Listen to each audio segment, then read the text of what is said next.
ایک گاؤں میں ایک لڑکا شہر پڑھنے گیا اور پڑھ کر جب واپس آیا تو گاؤں کے چودھری نے کہا،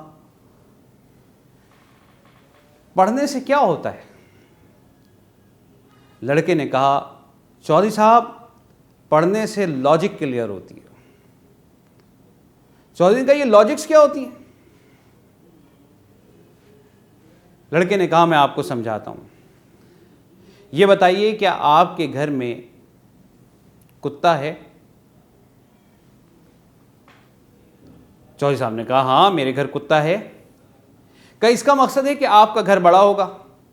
چودھری نے کہا، ہاں بالکل میرا گھر بھی بڑا ہے۔ کہا جب گھر بڑا ہے تو اس کا مطلب ہے کہ آپ کے گھر میں نوکر چاکر بھی زیادہ ہوں گے؟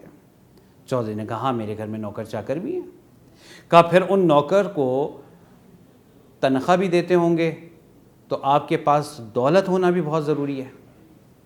چودھری نے کہا، ہاں میں دولت مند بھی ہوں۔ کہا اس کا مطلب یہ ہے کہ آپ کی ماں کی دعائیں آپ کے ساتھ رہیں اور آپ کی ماں ایک نیک عورت تھی جس نے دعا دی اور آپ کو دولت ملی، تو اس سے ثابت یہ ہوتا ہے کہ آپ کی ماں ایک نیک عورت تھی۔ یہ ہے لاجک۔ چودھری نے کہا، اچھا۔ اگلے دن شیدا جو ہے وہ چودھری صاحب کے پیر دبا رہا تھا۔ اس نے کہا، چودھری صاحب یہ لڑکا شہر پڑھنے گیا تھا تو یہ پڑھنے سے کیا ہوتا ہے؟ چودھری نے وہی بات دہرا دی اور کہا کہ پڑھنے سے لاجکس کلیئر ہوتی ہے۔ شیدے نے پوچھا، یہ لاجک کیا ہوتی ہے؟ چودھری نے کہا، میں سمجھاتا ہوں، یہ بتا تیرے گھر میں کتا ہے؟ شیدے نے کہا، نہیں چودھری صاحب میرے گھر میں تو کتا نہیں ہے۔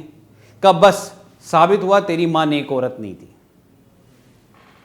بالکل ایسے ہی بعض لبرل اور سیکولر حضرات کہتے ہیں کہ آج ہم ترقی نہیں کر سکتے، آج ہم کامیاب نہیں ہو سکتے جب تک ہم اسلام اور قرآن کو لاجکس کے مطابق نہ سمجھیں۔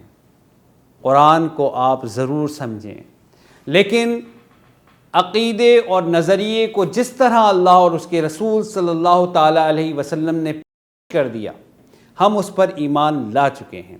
ہمیں بغیر لاجک کے اللہ کی اور اللہ کے نبی صلی اللہ تعالیٰ علیہ وسلم کی ہر بات قبول ہے۔ جو عقیدہ اور جو نظریہ قرون اولیٰ کے مسلمانوں کا تھا، وہی عقیدہ اور وہی نظریہ آج کے بھی مسلمان کا ہے۔ ہاں فرق ہے تو ان کے ایمان کے جو درجات تھے، ان کا جو کردار تھا وہ بہت عرفہ و اعلیٰ تھا، لیکن عقیدے اور نظریے میں آج کا مسلمان قرون اولیٰ کے مسلمانوں سے جدا نہیں ہے۔ اسلام دشمن یہ چاہتے ہیں کہ وہ جو حصار قرون اولیٰ کے مسلمانوں کے ساتھ جڑا ہوا ہے وہ کسی طرح سے ٹوٹ جائے، اور ان کا حال یہ ہے کہ اس حصار کو توڑنے کے لیے یہ اگر سندھ میں موجود ہوں تو کہتے ہیں کہ ہمارا رشتہ محمد بن قاسم سے نہیں راجہ داہر سے ملتا ہے، اور اگر یہ مصر میں موجود ہوں تو یہ کہتے ہیں کہ ہمارا تعلق موسیٰ علیہ السلام سے نہیں بلکہ فرعون مصر سے ملتا ہے۔ تو ان کی کوششیں یہی ہیں کہ ہمارا تعلق قرون اولیٰ کے مسلمانوں سے ٹوٹ جائے، اور آئیے آج اس بات کا عہد کیجئے کہ جو کردار قرون اولیٰ کے مسلمانوں کا تھا اسی کردار کو ہم بھی اپنائیں گے۔